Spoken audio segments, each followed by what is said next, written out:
मैया किस वंश में जन्म लिया? कृष्णावती मैया को शिला रूप कैसे मिला? कृष्णावती मैया ने जन्म लिया है त्रेता युग में। भगवान श्री राम के वंश में अयोध्या के राजा हुए कुबलास राजा की सुपुत्री है ये भक्ति शिरोमणि कृष्णावती मैया। कृष्णावती मैया ने त्रेता युग में भगवान विष्णु की आराधना करी है, एकादशी का व्रत धारण किया है और अपने लिए भगवान से वरदान ये मांगा है कि हे सृष्टि के पालन करता भगवान विष्णु, अगर आप प्रसन्न हो मेरे भक्ति भाव के ऊपर, यदि आप मुझे वरदान देना ही चाहो तो ऐसी भक्ति प्रदान करो कि मैं बनूं पत्थर की शिला। अहिल्या माता श्राप से पत्थर की शिला बनी थी। अहिल्या माता के पति गौतम ऋषि ने अहिल्या माता को श्राप दिया, अहिल्या माता पत्थर की शिला बनी। कृष्णावती मैया ने भगवान विष्णु से वरदान मांगा है कि ठाकुर जी यदि आप प्रसन्न हो तो ऐसा वरदान दो कि मैं बनूं पत्थर की शिला और आप मेरे ऊपर विराजमान होकर के भोजन करो। आपके मुखार बिंद से जो छूटन गिरेगी मेरे ऊपर, मेरा कल्याण मेरे मुख में उसी करो। भगवान कह रहे हैं कि माता रानी मैं आपके भक्ति भाव से अत्यंत प्रसन्न हूँ, मैंने आपको ये वरदान दिया था, लेकिन माता रानी त्रेता युग में मैं आपकी मनोकामना पूरी नहीं कर पाऊंगा। क्यों?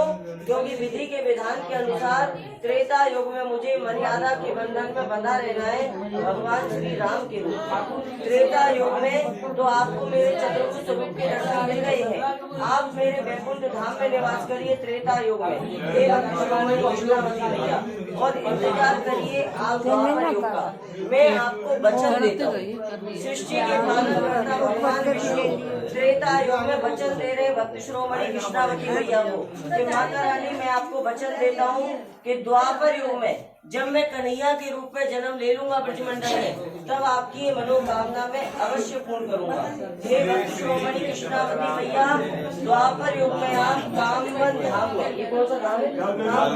कामवन धाम में इंद्रसेन पर्वत पे भोजन स्थली नाम की शिला के रूप में हे भक्ति शिरोमणि कृष्णावती मैया आप विराजमान होंगी और मैं नंद गांव से आऊंगा बड़े भैया बलराम अपनी मित्र मंडली के साथ भैया चराग का हुआ आपकी मनोकामना पूर्ण करने के लिए। तो द्वापर युग में छोटे से बाल गोपाल नंद गांव से पैदल आए ठाकुर जी भक्ति शिरोमणि कृष्णावती मैया के भक्ति भाव सच्चे भक्ति भाव को नमन करने के लिए ठाकुर जी महाराज यहाँ विराजमान हुए।